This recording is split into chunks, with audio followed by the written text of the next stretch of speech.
মাননীয় মুখ্যমন্ত্রী মমতা ব্যানার্জি নদিয়ার থেকে পথশ্রী 4-এর মাধ্যমে আজকে পথশ্রী রাস্তা উদ্বোধন করলেন। আমাদের গোটা রাজ্যের সঙ্গে উত্তর দিনাজপুর সহ আমাদের কালিয়াগঞ্জ ব্লকের আমরা 11খানা রাস্তা আজকে উদ্বোধন করলাম।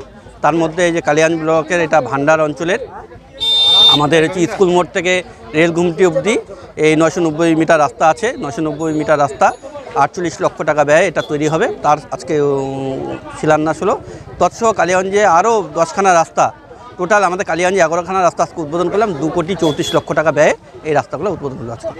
দাদা, এই রাস্তা কি পিচের হবে না ঢালাই হবে? না, এই রাস্তাটা ঢালাই, এর উপরে ঢালাই হবে, ঢালাই রাস্তা হবে। পিচের হচ্ছে না? না, পিচের হচ্ছে না, সবগুলো রাস্তা কিন্তু বেশি দিন লাস্টিং করছে না। না, পিচ শুনেন, পিচের শত্রুই হচ্ছে জল। কিছু কিছু জায়গায় কি দেখা যায় যে রাস্তার উপরে জল জমে থাকে, সেই জন্য পিচের রাস্তাগুলো খারাপ হয়ে যাচ্ছে। কিন্তু ঢালাই রাস্তা হলে কি, ঢালাই রাস্তা হলে জল জমে থাকলে ঢালাই রাস্তাগুলো খারাপ হয় না। কিন্তু রাস্তা যা হচ্ছে তাতে সব রাস্তায় 5 বছরের ওয়ারেন্টি রাস্তা আছে। ঠিকাদার সংস্থাকেও আমরা বলেছি বারবার করে, যা শিডিউল আছে শিডিউল অনুযায়ী কাজ করতে হবে, যেন রাস্তাগুলো ওয়ারেন্টি পিরিয়ড ঠিকঠাক মতো থাকে। দাদা, আমাদের কাছে হামেশাই কমপ্লেন আসছে ঢালাই রাস্তা যেগুলো হচ্ছে, মানে কয়েক মাস পরে কিন্তু 4 চাকা বা মোটরসাইকেল চালানো যাচ্ছে না, একেবারে উঠে যাচ্ছে। না, আমি বলবো যেখানেই রাস্তাগুলো হচ্ছে না কেন, রাস্তাগুলোর একটা কিউরিং পিরিয়ড থাকে। মোটামুটি কিউরিং পিরিয়ড থাকে 28 দিন। একটা ছাদ যখন আপনি বাড়ির ছাদ করেন, বাড়ির ছাদ করে জল দিয়ে রাখেন, কিন্তু 28 দিন। বাড়ির ছাদ আর রাস্তা কিন্তু একই। রাস্তাটা কি হচ্ছে, রাস্তাটা ঢালাই করার পর 3 দিন 4 দিনের মাথায় রাস্তার উপর দিয়ে গাড়ি চালিয়ে দিচ্ছে। এবং যারা রাস্তার পাশে যেসব বাড়িগুলো আছে তাদেরকেও বলবো, তারা নিজেরাও সচেতন থাকবে। ওনাদের বাড়ির সামনে রাস্তা খারাপ হলে ওনাদেরই থাকবে, ভালো হলে ওনাদেরই থাকবে। যদি রাস্তাটা নিজেরা সবাই সচেতন করে এই কিউরিং পিরিয়ডটা যদি ঠিকঠাক রাখে, রাস্তা অবশ্যই ভালো থাকবে। যে এই যে সরকার, সেই সরকারের যে সদিচ্ছা, আজকে আমরা যারা মেম্বার আছি, যে কোনো রাজনৈতিক দলের হই, বিজেপির হোক, সিপিএমের হোক, তৃণমূলের হোক, কংগ্রেসের হোক, আমাদের প্রথম দায়িত্ব মানুষের জন্য কাজ করা। আমরা যখন মেম্বার হয়ে আসি, আমি যখন প্রথম দিকের মেম্বার ছিলাম, তখন তো বললাম যে রাস্তাঘাটের যা বেহাল ছিল, আমরা কোন কিনারা পেতাম না, কোন রাস্তা করব।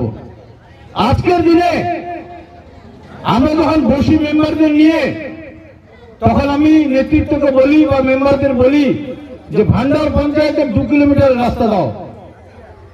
এই উত্তম ঘোষ হোক বা আমাদের জেলা পরিষদের মেম্বার হোক, এখন আমরা একটা পঞ্চায়েতে লম্বা 2 কিলোমিটার রাস্তা খুঁজে পাই না। এবারই পথশ্রী 4-এ যে কটা বেঁচে কুচে রাস্তা আছে, কালিয়াগঞ্জ ব্লকে 40টার মতো রাস্তা পঞ্চায়েত সমিতি, জেলা পরিষদ, এসআরডিএ বা তার উপরে একটা স্তর আছে, এই 4টে স্তরের মধ্য দিয়ে হবে। আরো 3-4টা রাস্তা আসছে। এখন বড় রাস্তা আমাদের খুঁজতে হচ্ছে। এটা কথার কথা নয়, বড়াই করে বলা নয়, বা ভোটের রাজনীতি করার জন্য কথা বলা নয়।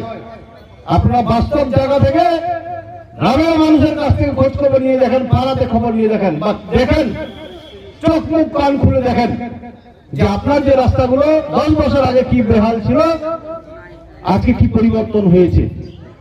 যার জন্যই গ্রামের মানুষের পক্ষ থেকে আমাদের মাননীয় মুখ্যমন্ত্রীকে আমরা গ্রামের মানুষ হিসেবে অসংখ্য ধন্যবাদ জানাই।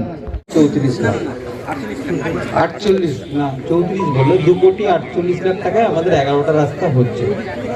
যে রাস্তাটার আজকে আমরা উদ্বোধন করব সেটা হচ্ছে স্কুল মোড় থেকে রেল ঘুমটি পর্যন্ত। সভাপতি সাহেব বিস্তৃত বলেছেন। আমি একটা কথাই বলবো, যে রাস্তাটা আমাদের মাননীয় মুখ্যমন্ত্রীর উদ্যোগে হচ্ছে, তার চিন্তাধারায় হচ্ছে, কিন্তু রাস্তাটা কিন্তু যারা এখানে আছেন তাদের নিজেদের রাস্তা। এই কথাটা মাথায় নেবেন, মনে করবেন আপনার বাড়ির রাস্তা। এটার যত্ন সভাপতি সাহেব বললেন যে দেখভাল কিভাবে করতে হবে, রক্ষণাবেক্ষণের দায়িত্ব যদি আমরা নিই, এই রাস্তাটা কিন্তু আরো অনেক দিন টিকবে। আর আমার বক্তব্য দীর্ঘায়িত করব না।